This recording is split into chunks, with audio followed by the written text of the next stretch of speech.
Dim test toplusuna, funksiyalar mövzusundan yeni əlavə olmuş 20-ci sualın izahına baxaq. Yazılıb ki, bu funksiyanın qrafiki koordinat başlanğıcı və 3-cü rübdə yerləşərsə, A parametri, A, B, C tam qiymətlərinin cəmini tapın.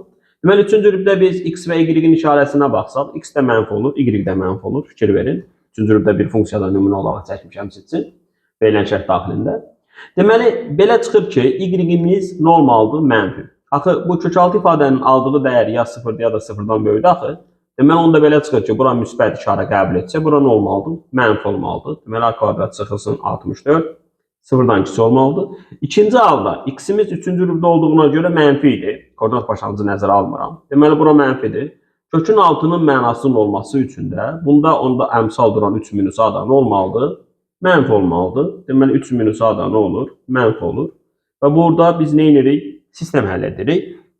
Onda A-nı böyüdür 3 alırıq və A 3-dən böyük olduğuna görə müsbət ədəddir. Onda buradan da kök alsaq, A da kiçik olur nədən? 8-dən. Onda ala biləcək qiymətlər nə olur? 4-dür, 5-dir, 6-dır, 7-dir. Sual maraqlı idi. Buna görə demə təşəkkür edirəm.